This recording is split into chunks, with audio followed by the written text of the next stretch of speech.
Good evening and a very warm welcome to all of you joining in today. My name is Dulangi and I will be your moderator for the evening. And I would like to thank everyone for joining for this session of The Flipside, brought to you by Pick a Book. For those of you who may be joining us for the first time, I'd love to officially introduce you to this concept we call Pick a Book. It's an incredible initiative that was launched to ignite and channel the love and passion for reading, and as the name very clearly suggests, it's a club where readers can select a book, read it, and research and present the insights of the book for an audience. PAB not only strives to instill the habit of reading, but it also helps to set forth a wealth of knowledge while honing our readers' communication and public speaking skills. I came across a beautiful quote made by Stephen King, the author of The Shining, and it goes like this: books are a uniquely portable kind of magic. And I think this saying encompasses the beauty of reading in a very few words. And on that note, I welcome you to the flip side, where we will be engaging with successful individuals, influential personalities, in a conversation asking them to share with us how reading has helped them shape their lives, both personally and professionally. And we trust that everything that is shared today in this segment of the flip side will add great value to you as well. Today we have two outstanding books lined up, but before that, let me introduce you to the two amazing individuals who will be joining with us today. We have Udara Jayawardena, who will be presenting Atomic Habits by James Clear. Hi, Udara. Hi, Udara Durangi. How is are uh, Udara is from Kandy and is currently living and working in Singapore. He's a student of the MBA batch of APIT and is now working as a senior software engineer in Sol Media Corporation for the APAC region. And of course, he loves reading books along with cycling, binge watching movies and TV shows, and listening to good music. And his favorite book series is The Inheritance Quadrilogy by Christopher Berlin. Good evening, Udara. How are you today? Good evening. Good evening, Durangi. I'm doing great. How about you? Hey, I'm doing great. Nervous, but it's a pleasure to have you here. Yeah, pleasure is mine also. And on the other hand, we have Ruth Dinoshi Mohoti, who will be presenting Management from the Wild 101 Lessons Learned by Wilfred Sarath Eranga Pereira. Ruth is a Sri Lankan born and bred in the Seychelles, alumna of University of London, University of Seychelles, Staffordshire University, and APIT Sri Lanka. She is a Computing and Information Systems graduate and a holder of a Master in Business Administration. Ruth is also active in voluntary service with the Seychelles Centennial Women Lions Club and is the current district Hi, officer am for I audible? Kandy, Region E. Yeah, Ruth, you're audible. Hi, Ruth. A warm welcome to you as well. Hope you're doing good. You're audible, Ruth. You can go on ahead.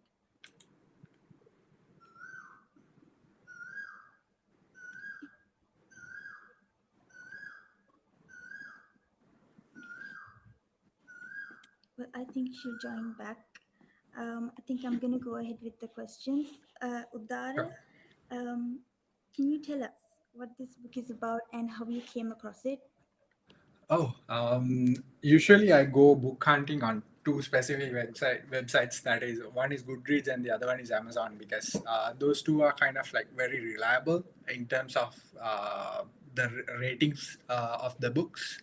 So this Atomic Habits is one that like keep popping up on both the feeds, and I really had that in my bucket list. And fortunately, I think my wife actually saw it and bought this one as a present.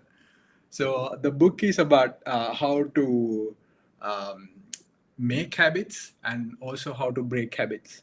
So I think during the discussion, I'll try to outline in the small period of time how to at least to give an introduction on how these two concepts work. Yeah, whenever I go on YouTube or on the internet to look up recommendations on what to read next, this book would always be there. Yeah, Um, where is I think she was having some connection issues. she's not here? Is it? Right. So maybe I'm gonna ask you the second question now. No problem, no problem. Let's go ahead with this. Yeah. What are the foundations that the book is establishing before coming into the actual explanations? Okay, so in the book, like the main idea is actually on the two main concepts of making habits and breaking habits. But in order to take an approach, the author is kind of laying a very good foundation using very few concepts. So number one is the uh, this is actually I think it's a bad analogy, but the power of 1%. That means if you go into a shop and the price is 99 for whatever the good that you are going to purchase, you're going to give a 100 rupee note, and how much like are you expecting to get that 1 rupee balance back? Because we really don't, right? But the author is actually trying to highlight the power of 1% when it is actually compounding. It's like he's not asking for us to like go and ask for the balance 1 rupee, but the concept of 1% is very powerful.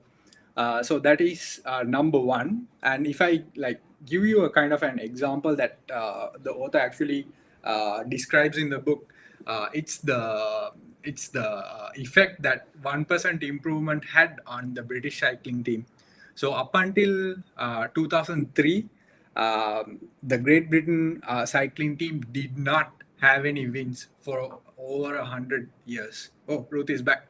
So then what happened is like in 2003, uh, they just brought in a very new coach, and what he did was like just improve everything just by 1% every day. There are no like very like huge improvements. It's not like he's going to like bring in new bicycles for the people. He's just improving something by 1% every day.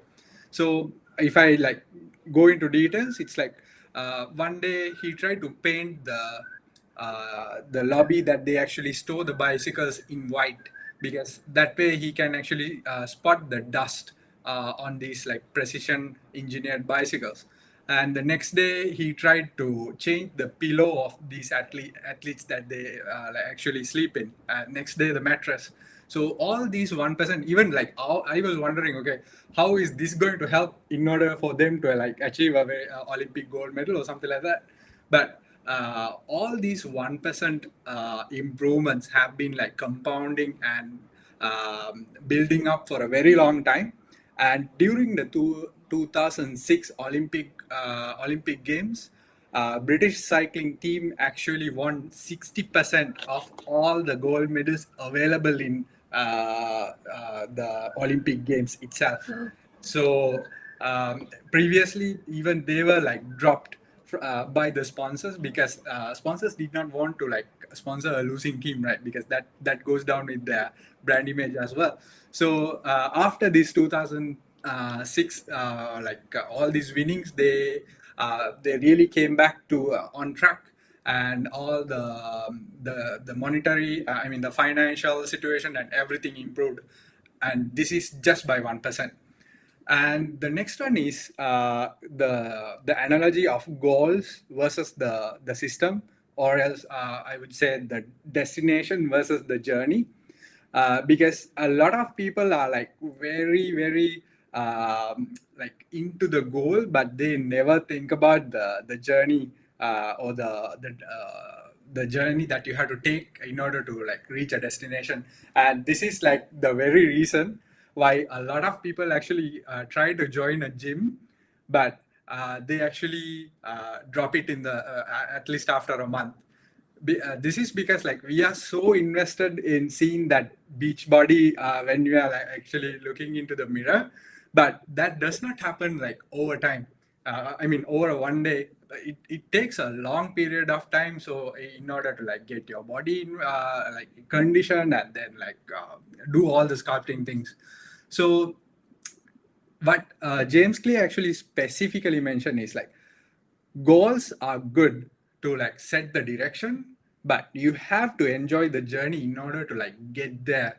For like for sure, you if you want to go to a destination, you should definitely enjoy the journey. So that is number two.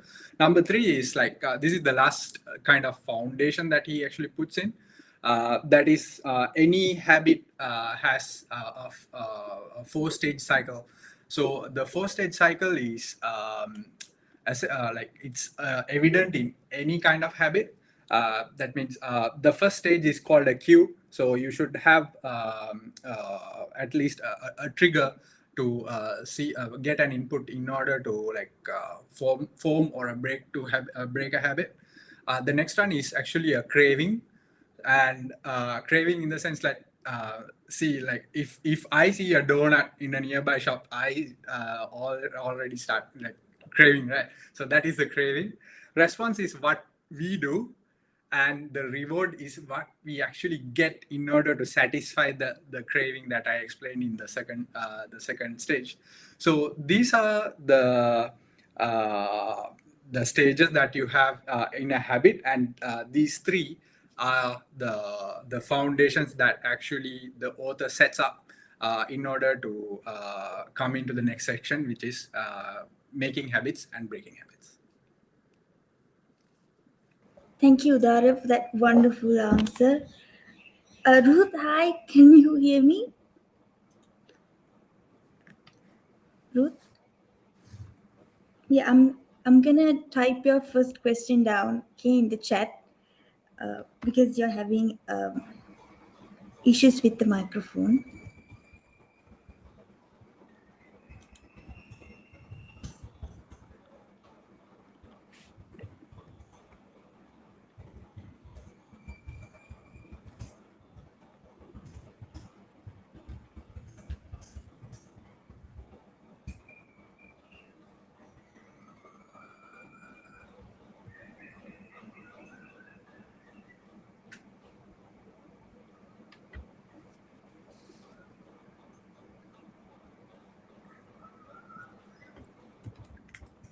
Ruth, we can't hear you.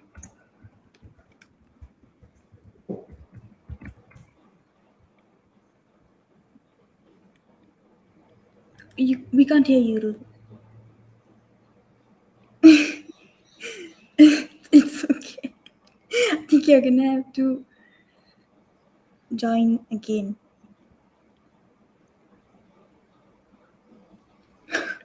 It's fine. Right, Udara, back to you. Yeah, no problem. Okay, so how do you make habits? Okay. So making a habit is kind of a long process, I would say, and also it should come back to the thing that I said earlier. That is, you should really enjoy the journey before you actually get into the destination. So let me like give you a very layman example for this one, and I'll just try to explain the concept of the habit, and then like move on to how to make a habit. So as I said earlier, there are four kind of stages: the cue, the craving, uh, the the response, and also the reward. So if I give you a very layman example of how a habit actually forms automatically, all of us are actually very addicted to social media, right?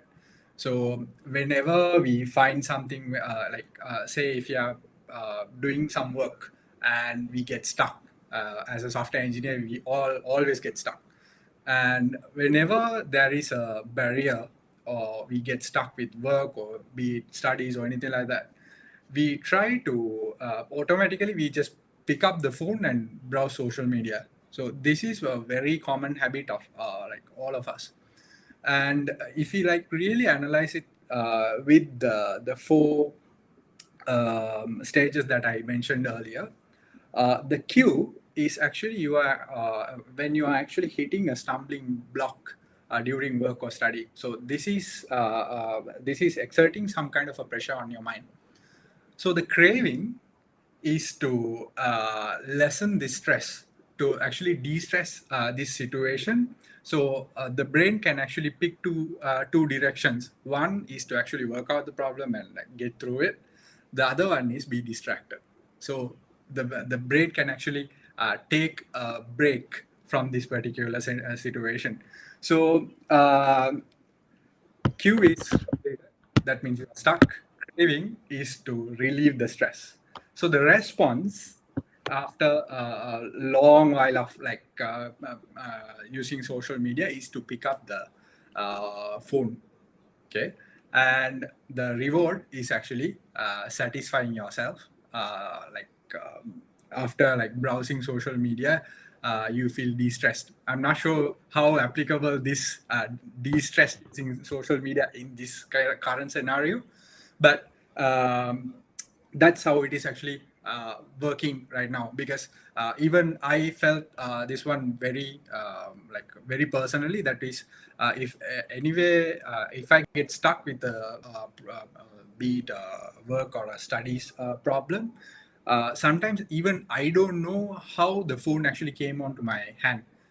It's just like becoming a second nature, like picking up the phone whenever we are like very uncomfortable, right? So using the same quadrants, the same stages, that is the cue, craving, response, and the reward.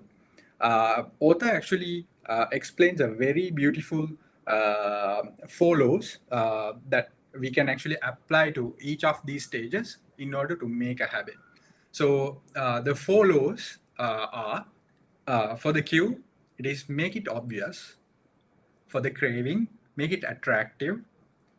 For the response, make it easy. And for the reward, make it satisfying. I'm going to actually explain it because just because say four statements, it won't explain you. So if we think about, I'm going to I'll later say why I actually picked this example later. But if we say now, you want to pick up reading as a daily habit, okay? So this is one of the habit that you can actually go ahead to make. And I know because I personally made it last year. Because before that I am not kind of a very ardent reader, but after applying this principle I could actually become an ardent reader. So for the first law, that is make it obvious, I would suggest like any of the person who is actually at joining us for the live. First, if you want to like start reading or start any of the habits, just write down on a journal or a piece of paper of all your current habits. Okay, so because if you write it down, then you are actually accountable.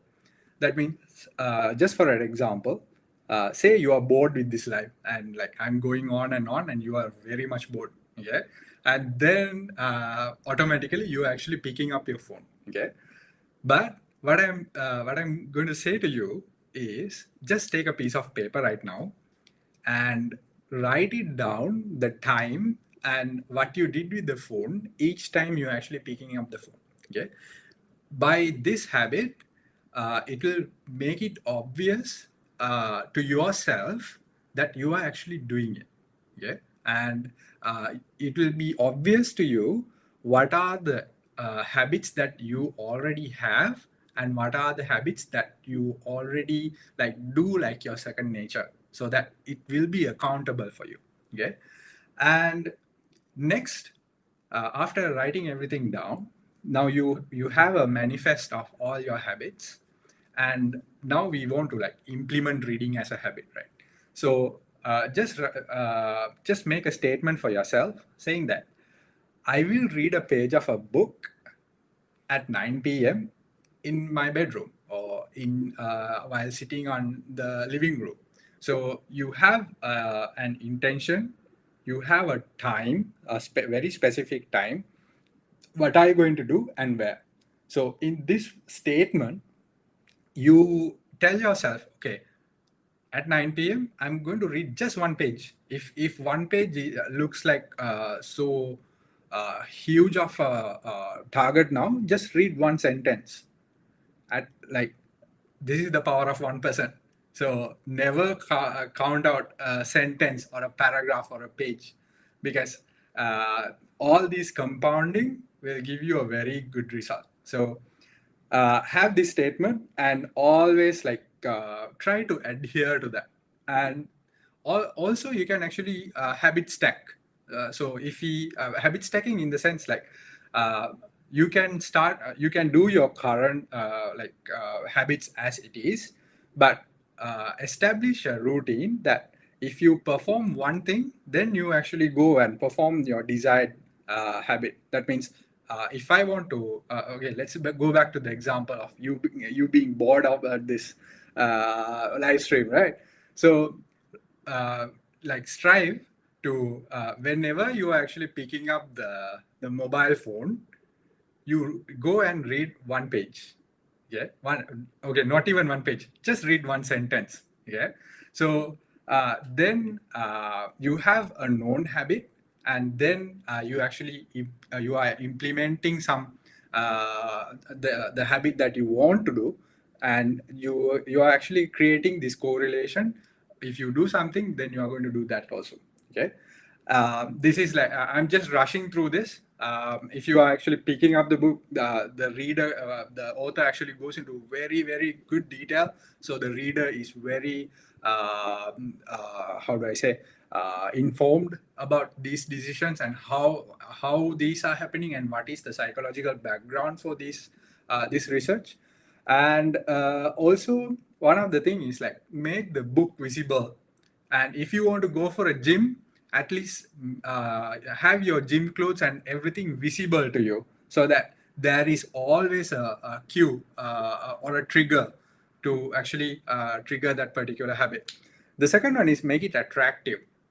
So that is you have to make it you have to have a temptation to do it. So as an example, if you love music, and if you love to listen music, just bundle that up with reading. So that means tell yourself any time that you are listening to some good music, you are going to read a paragraph from a book.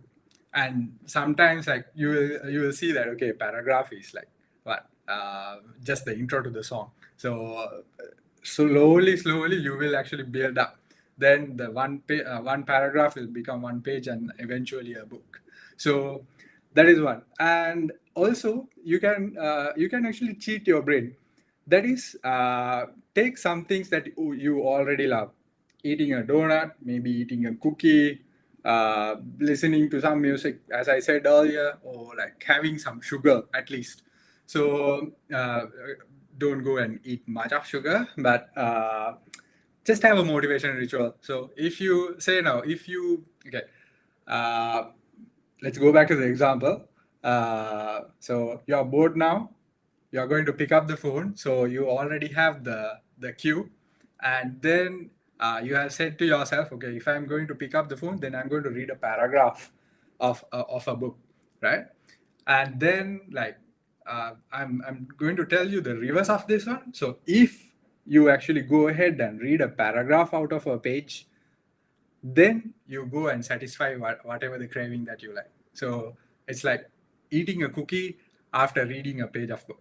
Okay, so don't continue that after you building the habit, because if you go for a very big book, then I don't know where you are going to find at least 700, 800 cookies, right? So the next one is make it easy.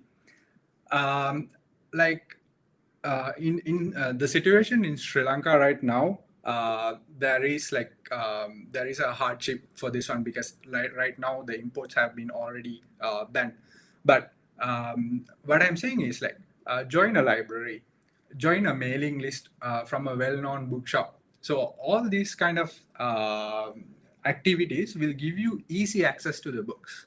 And if you like, if you feel like reading very big books are like a hindrance, or like it's tiring your arms, and if you are if you want, if you like to read while traveling, so big books can be very hard to handle, right? And it's like you can't put all those big books into a backpack and go somewhere, because obviously it's very inconvenient sometimes.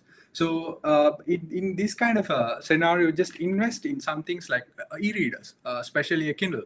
So even like if I show you right now, this is the Atomic Habits, the original book. And if you think like carrying this around is like pretty heavy or something like that, invest in the Kindle. So Kindle also has Atomic Habits, and look at the thickness. So this one is pretty easy to carry around, and like you have many. I'm not from Amazon. I'm not promoting any product. I'm just saying that these things will help you read. Okay, and the final stage is make it satisfying. So that means have a reward, because our like we all know, like I'm not sure how appropriate this would be, like with the students aspect of this. We all know some people are very happy when we actually give a gift or something like that. Yeah, and we know how much it means to us when somebody comes and gives us a gift. So why are you like waiting for someone else to come and give you a gift? You can give yourself. So if say now you're actually trying to pick up reading, and using all those technical explanations that I said, you actually trying to you actually read one particular book. So gift yourself. Take yourself out for a date. Take yourself out for a coffee or a restaurant that you like. So this will actually trick your brain, or this will actually motivate your brain to achieve read more, and do this particular habit some more, very frequently, because the brain is much more attentive to the reward rather than the process. So that's what I said. Sometimes the the goal is goals are very good to set your direction, but you should enjoy the journey. So if you do all these things like to satisfy the craving and everything like that, then reading a book will be very satisfying to you. And sometimes after a very good book, even I get disappointed why the story has to end. Now I have to return back to the reality, right?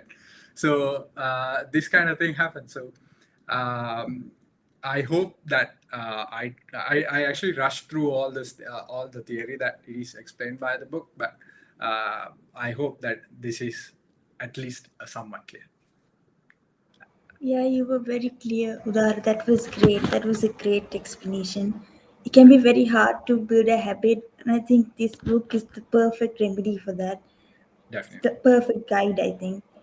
Uh, Ruth, hi. Can you hear me? I can hear you. Can you hear me? Oh, Yeah. yeah. Okay. So you have, Finally. yeah. No, it's okay. So you have three questions, okay, one after the Right. other. So the first Okay. one is, can you share Mhm. with us a little bit about the author of the book you chose? All right. So in brief, right, with the interest of time. So Sarat Pereira, he is the author of the book Management from the Wild. So he's somebody I met recently, and he's a Sri Lankan author. He is, if I'm to put in short, he has an amazing personality. He is a wildlife enthusiast. But most importantly, you should see the photographs that he takes. He's an amazing eco snapper. And he is a global marketeer as well. So, in brief, I think that sums it up about him. It's great, Ruth, that you picked someone, you picked a book that was written by a Sri Lankan. This is a good opportunity to sort of appreciate local talent, I think. So, your second question is, can you tell us a little bit about the concept behind the book? All right. So this book, from the title itself, you'll know like it's management from the wild. But then again, it's how can I say that? It's sort of like a self-development, half biographical kind of a book where the author takes you through a 5 year story, a 5 year life story, and he picks out sort of lessons that he has picked up through his travels. So wildlife travels basically. And it is broken down into about 12 chapters where you get, it's amazing how it's structured because from each experience or each thought, you can get an example out of it. And it's a very unique in the sense that it sort of links your everyday experiences with lessons that you can or experience that you can pick from the wild. So the concept behind it is very interesting because it gives the reader an insight into wildlife. It gives you whoever who's reading sort of an appreciation towards the bigger environment or the ecosystem that we exist in. So that's the concept behind this or the approach behind this book. Durangi, yeah. So I think in short, I can say that. Great, good answer, Ruth. Can you tell us about the structure of the book a little bit? Oh, I think I touched on it earlier. So let me just expand it out then. Right. So it starts off with Sarat's interest in wildlife experiences. So this book, the way, like I mentioned earlier, it's structured in 12 chapters. It walks you through, this is pre-pandemic. So it touches a bit towards the end, it touches a bit on his experiences through or the lessons he's taken out of the pandemic, but it starts off about a few years before the pandemic where he's able to visit Kenya. That's where it starts off. So it's amazing. For anybody who's a travel fan or a wildlife enthusiast, this is kind of the book to go with, and especially the way it's structured. I can say you've got the lessons that you can pick out, which is highlighted throughout the book, throughout the chapters, and on each page you get a few lessons. And these are lessons which instantly you can relate to. You'll go like, I had this. I was like, goodness, I've gone through that kind of moments on each page. So it's interesting, keeps you engaged, and it's not a big book. It's actually very small, 12 chapters with the lessons throughout. And on the end, well, towards the end, you've got the lessons. There's 101 lessons that he's written out, and it's compiled together towards the end, and he is amazing enough or kind enough to sort of finish the book off with some amazing shots he's taken from his wildlife travel. So you can see up close photos of a hippo. Now, apparently in the book, if you read through, he will tell you how he was being attacked by a hippo, or he was about to be attacked by a hippo, and this guy's crazy enough to have taken a photo of that, like of the animal. So you have these amazing shots.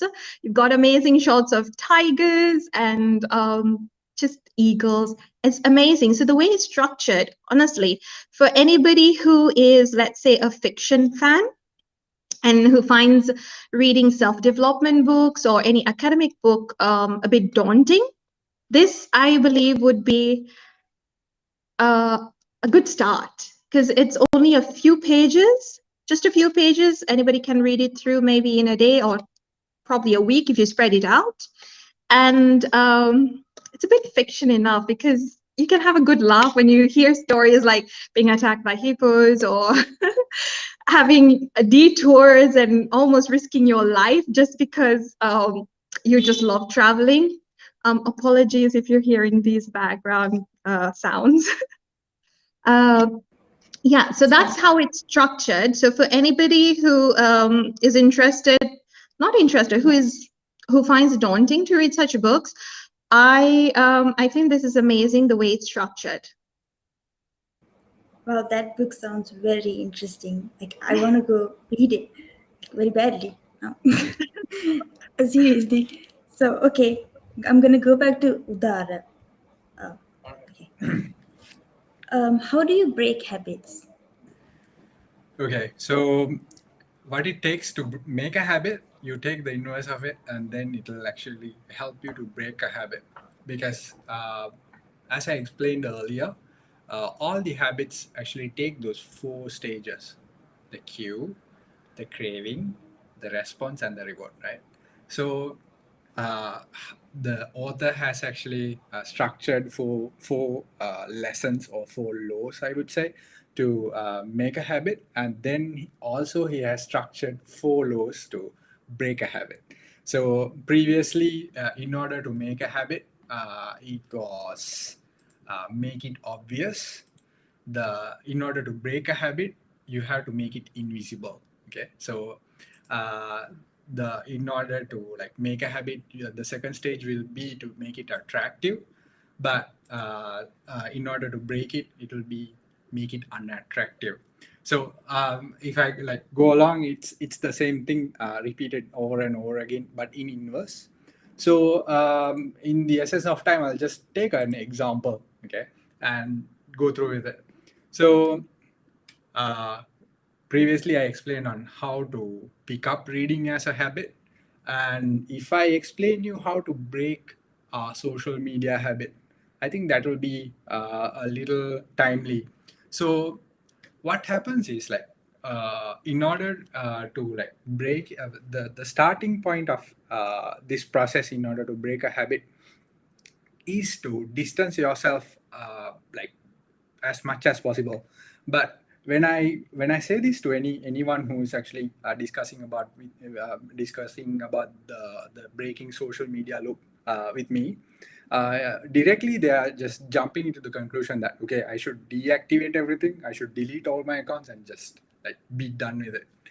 And what happens is like you can be like that for a day or two maximum, and then like slowly that void is starting to consume you, and then you install these all these things again, then you reactivate it, and you put on the status like, hey guys, I'm back.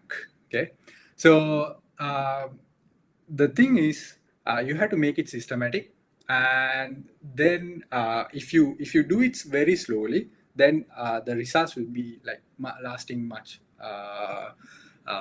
longer. So the first thing that you can do is to make it invisible. Okay, you have your accounts, you have all your friends and everything lurking around, but the access to social media, you can actually make it invisible. Okay, as an example, take okay, I know few people are like joining the stream from Facebook, but if you want to get out of Facebook, this is what you have to do. uh, First, on the very first days, don't like go ahead and deactivate accounts, like put status like, okay, okay guys, I'm just quitting this Facebook platform and everything, because if you go back, then it's more embarrassing, right? So don't do that. First, you don't even uninstall the app. Yeah, just delete the shortcut for it. Okay, because every time when you pick up the phone, you unlock it, and automatically you just scroll through to the page that you have this icon, right? So if you remove it, even right now, if you can remove it, just remove it. Next time when you're actually picking up the phone and unconsciously just scrolling it to that particular place that you are very used to, and you open something else, your unconscious habit actually breaks there. So then you know that you are like consciously trying to uh, get into Facebook in order to like get out of any kind of boredom.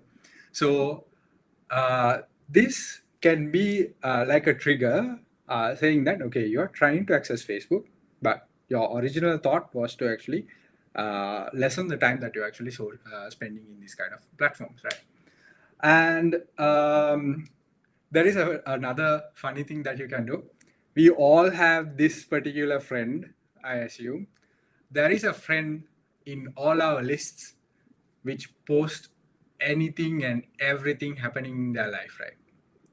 So, like if you go into your feed, 50% of it is from this particular friend, right? It's like going into a restaurant or like get from the place that he or she actually gets down from the vehicle to the point that they're exiting, there are like properly figured out timelines. So we all have this friend. So make it a habit that okay, when you see a post from this particular person, you consciously make the decision to close the app. Yeah. So there is kind of a mechanism for it to for yourself to be like triggered in order to get out of it. So this can be a very good starter for it.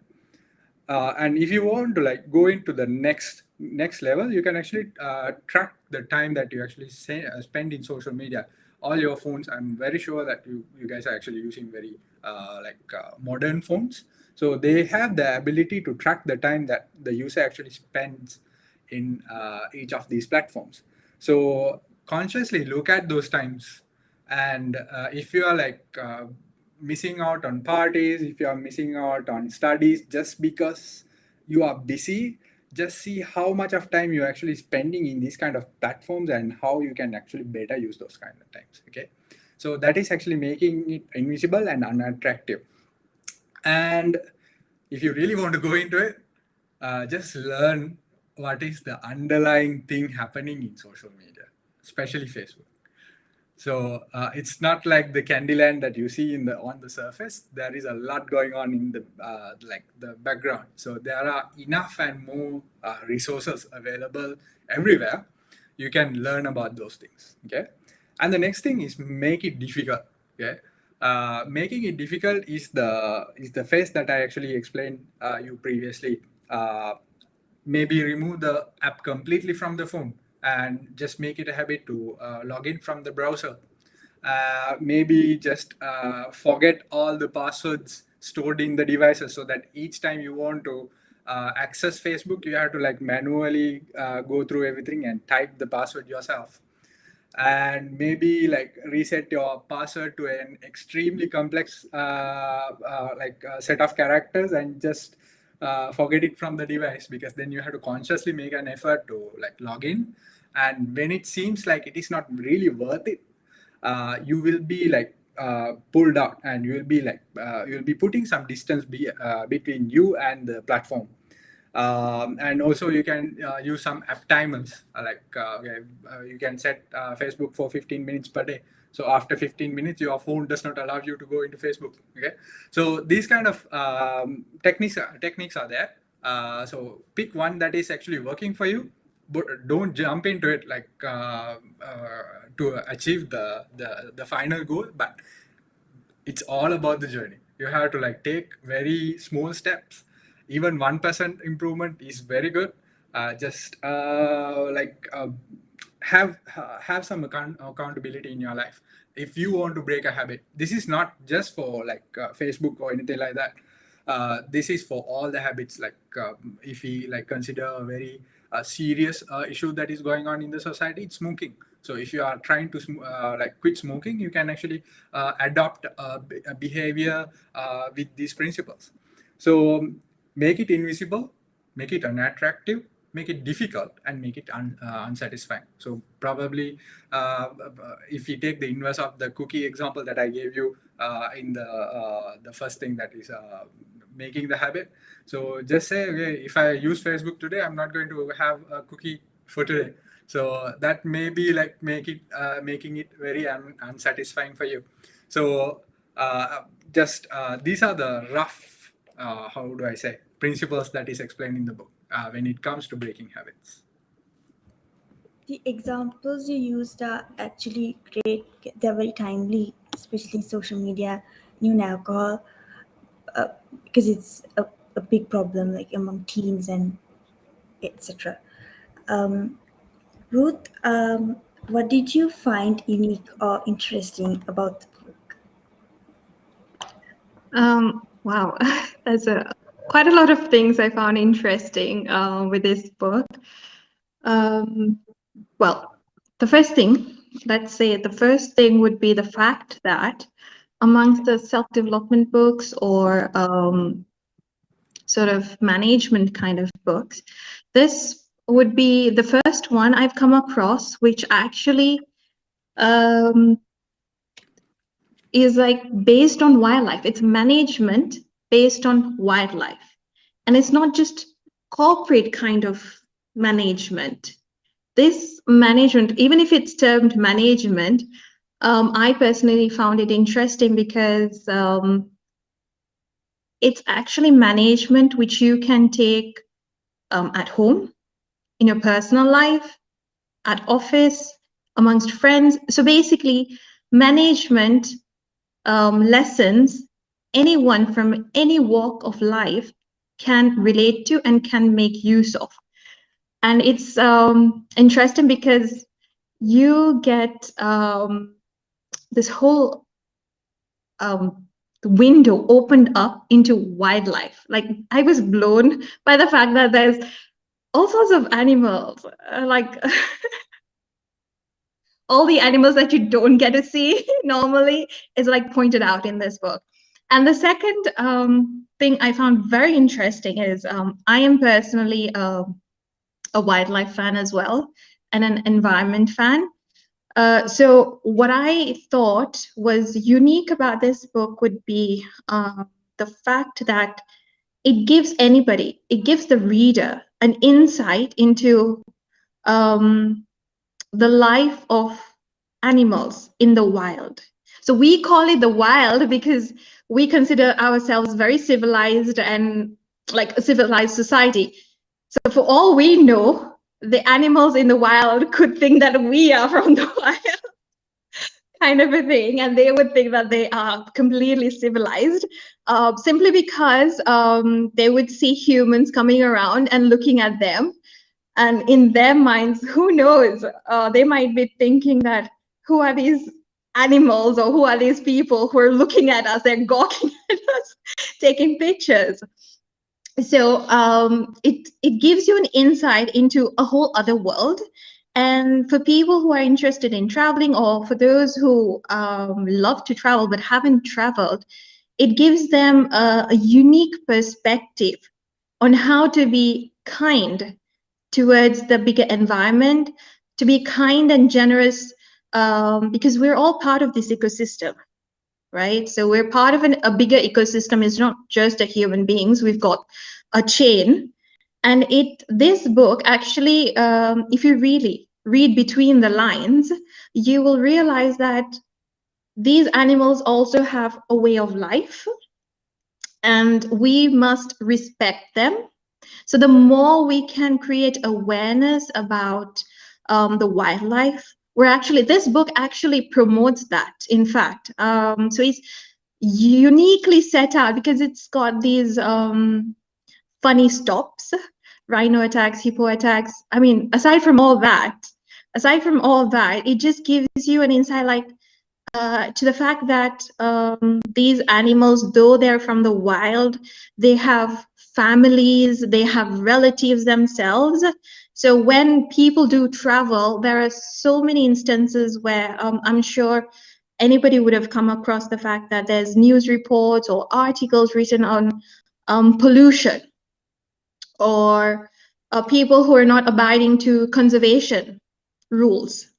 So this book actually gives the reader an insight on how to be sensitive towards the biodiversity, towards the wildlife.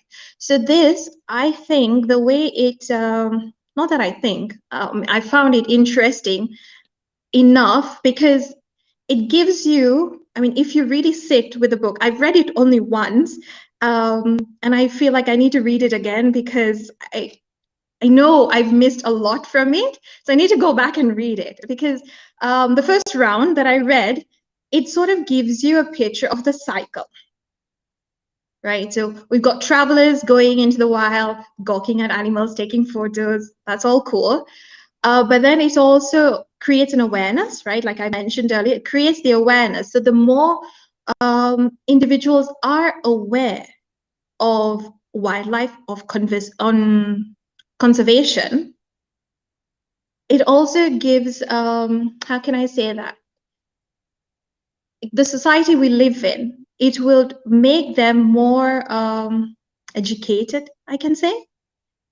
So yeah, I believe I can say that. It educates the book, even though it says management from the wild, lessons learned 101, it actually has another side to it. This whole ecosystem, the cycle, how that is promoted.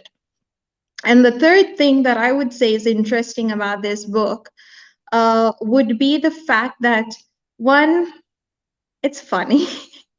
It's funny. It's funny in a unique way. It gives you a sense of feeling that you belong in this. Well, like, okay, how can I say that? It gives you a sense of belonging. Why I say this is sometimes, I mean, I am currently in Sri Lanka. That's why I'm having all these experiences with internet issues and all that, power cuts and all that. So, and I was like, wow, you know, it gives you all this unease. And then you might start thinking, oh, this is so negative. How can I get through this? So it gives you, like this book actually gives you an insight to, not really an insight, but rather it's like a reflection. I would call this book a mirror of your own thoughts, of your own experiences, because there's one lesson that was, I think, lesson 65. It kind of stuck to me. It was saying, despite bad, well, I might get the words wrong, but it goes along the lines of even through bad events, there are positive outcomes. So never lose hope. Let's take, for example, earlier, I was trying to connect and I was like, oh no, bad connectivity. I'm not able to get through now. But then I managed to swap devices, get another connection, and look, I'm able to have this session, participate. So this book is actually a reflection. It's my term for this would be a mirror book, because like I said, it gives you a sense of belonging. At any point in time, if you feel as if, you know, I'm the only person experiencing this issue, if you flip through this book, you will come across one or two lessons somewhere along the pages where it sort of tells you back that somebody else has gone through that same scenario. Perhaps not the same scenario, but the same understanding, but through a different event, through a different situation. So it gives, as human beings, I think we're such social creatures that we need to feel this sort of connection with others.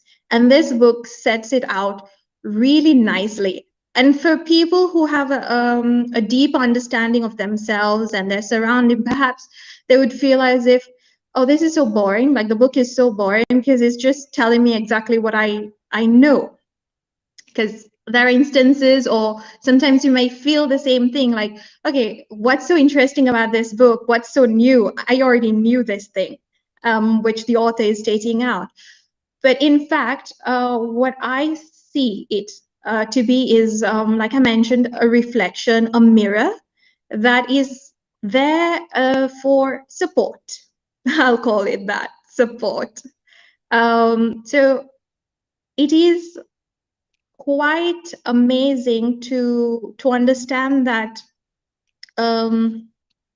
it's not just negative experiences that are highlighted in this book.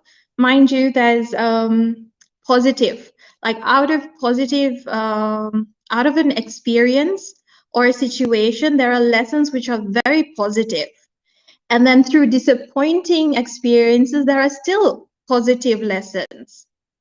So I think perhaps what the author was trying to set out, which I kind of picked up on, was that you've just got to see the silver lining, whatever it is. Because there was an instance. I don't want to tell you the events actually, because I'm going to ruin the book for whoever is listening. Let me just say that even through at one point there was this interesting positive or a happy event, something which the author went through, which he found successful, but then he also pointed out the fact that you've just got to know when to stop, kind of a thing. It was a positive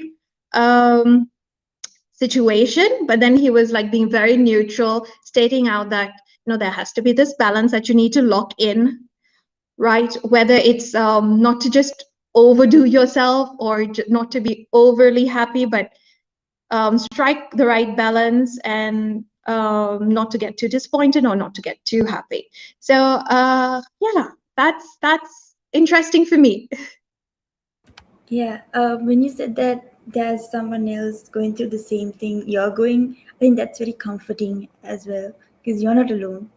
And even the Indeed. silver lining thing, it's weird because traveling can impart a lot of wisdom in addition to knowledge as well. I think that this book shows that. Um, Correct. Udarak, moving back to you, why would you Yeah. recommend this book to someone? Oh wow. So out of all the books that I've read throughout my life, like this is one of the very specific books that I consciously try to bring up during discussions, or like even when Zara called me up to say that there is an opportunity for a Flipside. I said, okay, I'm going to do Atomic Habits because it had so much of a positive impact in my life personally.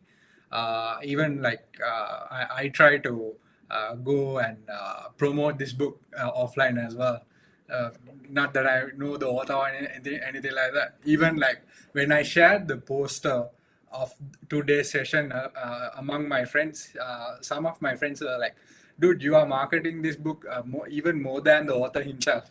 So it's like it is one of the very life-changing moments that I had with this book, and I really like owe it to the author to like spread the good words about this. So why I say that is about 2 years ago. Uh, yeah, about 2 years ago only I received this book, but I like picked up to read it only in last year, that is 2021. So after 2020, like with all the negativity going around in like the entire world, right? I was like I had a very dark phase of my life because I was stuck in Singapore, and like both countries actually were in lockdown. So I'm stuck in Singapore. My family is stuck in Sri Lanka, and then there was no way to make it work in order for me to like go and take care of my family.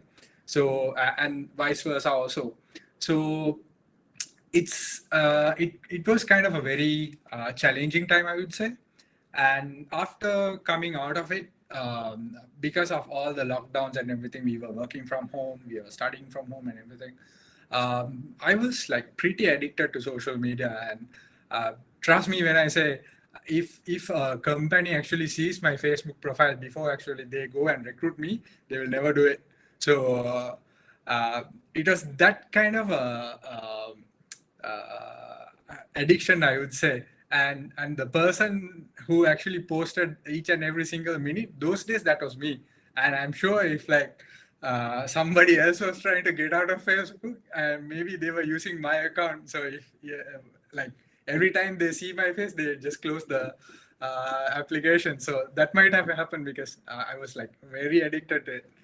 So after that, after like emerging out of all these things, I felt like I'm going to be a lost cause if I do not actually break this one. And I used to read in my childhood. I used to be a member of a number of libraries, and like I'm an only child, and so one of the habit that I had during those days in order to like fill in the void of interactions with others was actually reading. So I really wanted to get back to reading, and I tried to like read 12 books in 2018, and how much did I read? Zero. And in 2019, luckily I was able to like pick up and finish one book for the entire 2019, but even the target was 12. And then in 2020, because of the pandemic and everything, and one of my friend actually opened up an online bookstore, and he was like, okay, you should become my first customer and you should buy some books. So because of that I bought 10 books, and because of that like I spent a lot of my money on it, so I had to read those 10 books. So in 2020 my target was actually 12, but I achieved 10. Okay. And then it comes to 2021, which I actually I think on the very first few months I actually picked up Atomic Habits. So that year also I started with a target of 12, and by the end of third month, I think before even that, I was done with the 12. And then I said, okay, maybe 12 is too little, so I'll just go for a 24. So the target was to read 2 books uh, per month. Then 24 is had also just rushed through.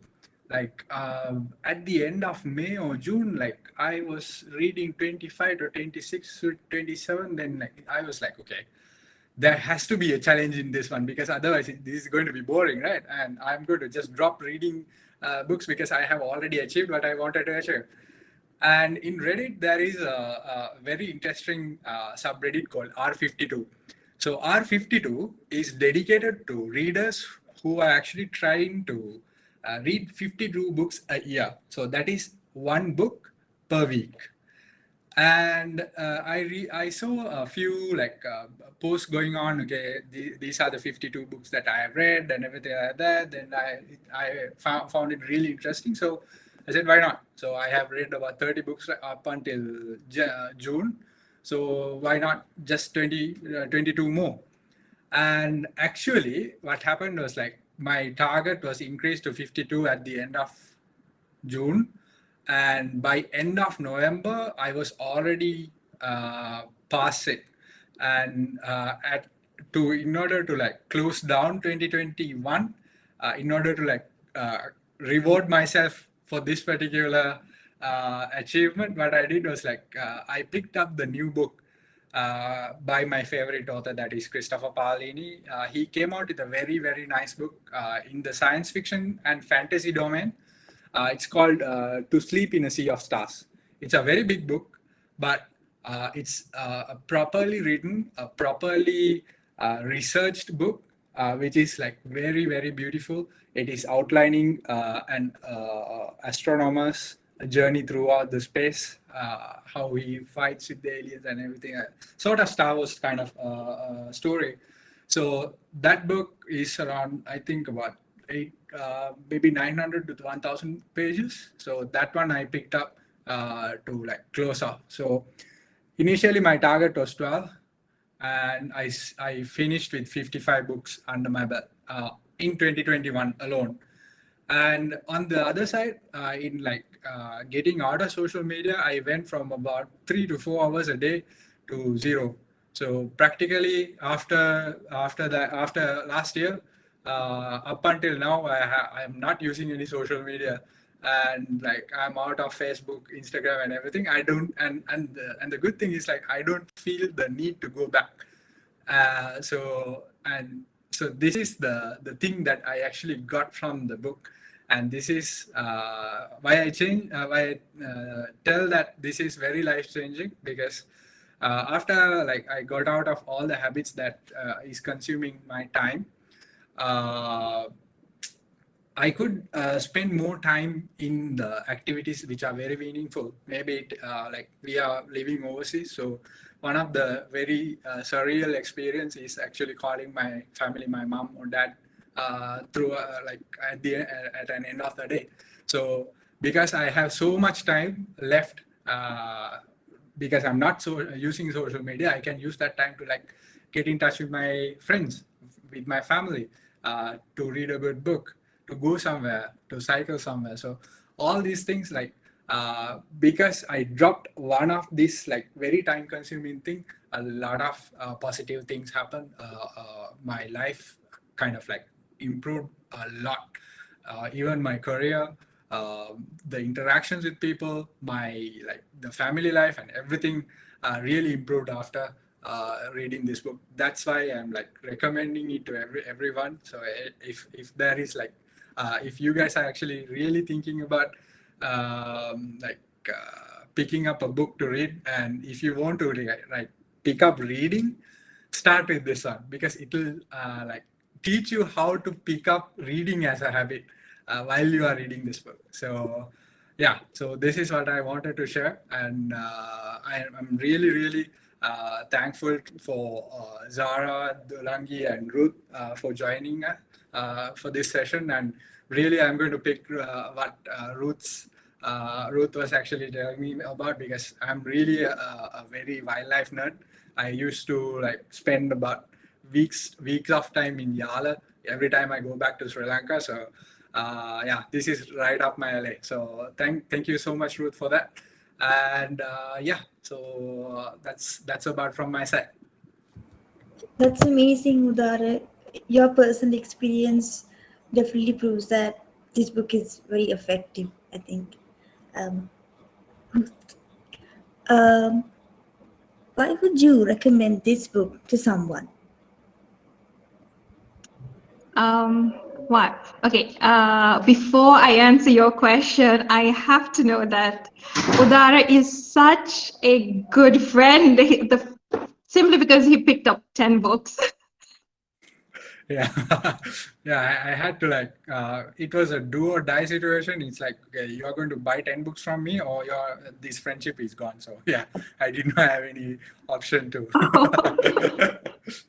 But nonetheless, you were. Yeah. I must know that you're an amazing friend. So, with that said, let's see. Why would I recommend this book? Okay, one, I have multiple reasons. One would be because it's less than 70 pages in length. So if you were out of reading like Udara was for some time, I'm sorry, Udara, I'm going to over recommend your book to this one now. No. uh, right, because this is like just, I think the content itself is about 50 pages, the story. Which is worth of 5 years of experience. It's like 50 pages, and then the author revisits on the lessons one after the other. And then you've got some amazing shots, which is, well, not free, but once you buy the book, it's there. It's really nice. So there's that too. Aside from this, aside from the fact that it's very short in length, the second reason why I would recommend this book is you don't have to be a wildlife enthusiast or somebody who's really after self-development per se. So this book can relate to absolutely anybody, even if, let's say, for example, you're going through a dark time or a clouded time in your life, especially with, let's say, with the pandemic and all the stuff that's been happening with being stuck at home. So this book actually makes you feel belonged, so that you're not alone in whatever experiences you're going through. There's that. The third reason I would recommend this book, well, just like Udara, when I got the call from Zara, I was like, what book to talk about? And I was like, why not talk about a local author? And I recently got the chance to meet a few authors from the same publishing house. So I was like, why not pick somebody from then? Because I was reading this book at the time when Zara called me up, I was like, this is unique.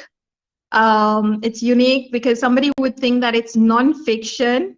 I would say it's partial comedy, partial thriller, partial management, partial, is there a category called companionship? I don't know.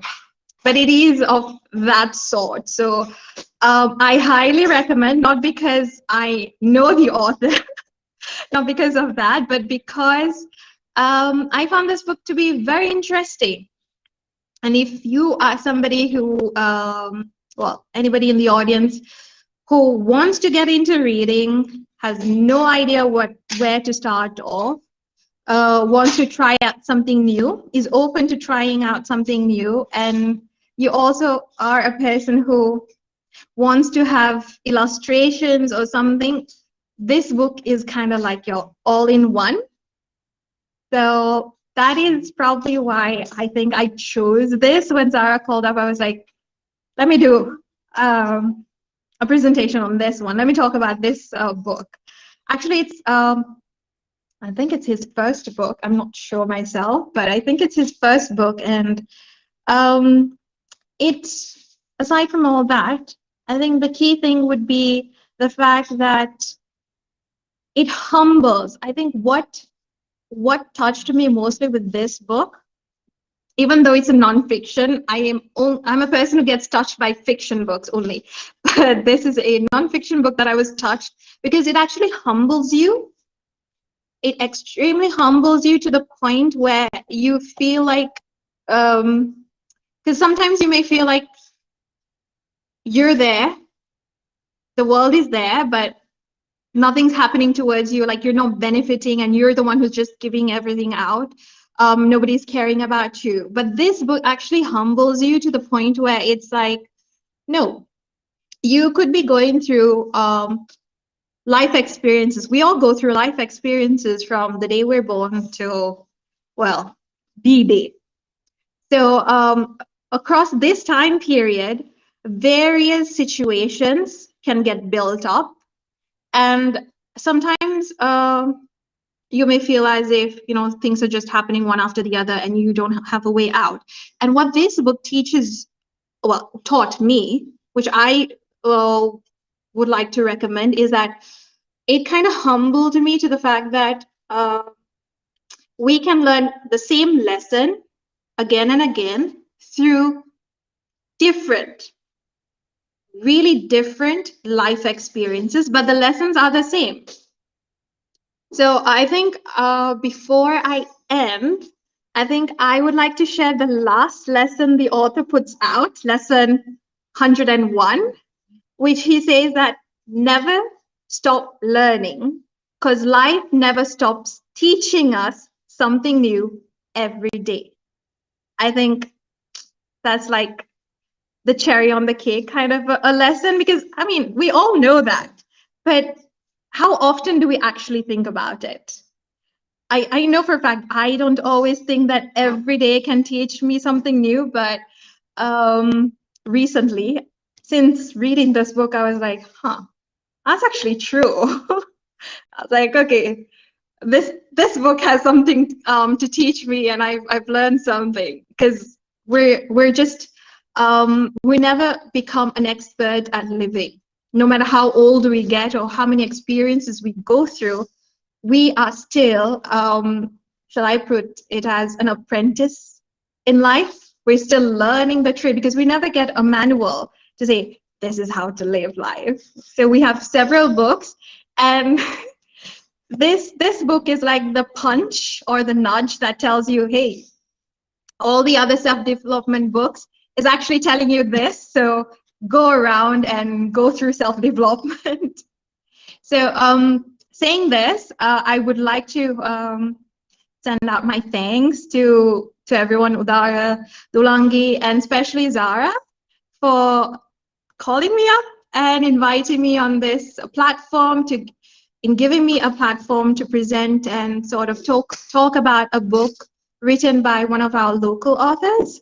So that's a wonderful opportunity. And thank you so much. And thanks to the audience, whoever is tuned in and who kind of put up with my internet connectivity issues. Thanks. That was amazing, Ruth. I loved listening to you. It was great. It really was. Um, so, with that, we have come to the end of another interesting session, and with that, we conclude the Flipside webinar series organized by PAP Sri Lanka. And we have to remind you that the vision of PAP or Pick a Book is to change the participant's sense of self through the wonders of literature and try to inspire change. And I think from this episode, we were able to inspire change. Thank you so much again to the presenters, Udara and Ruth. You guys did a great job. And thank you for all of you who joined in. Hope you guys have a wonderful weekend. This is Tulangi signing out.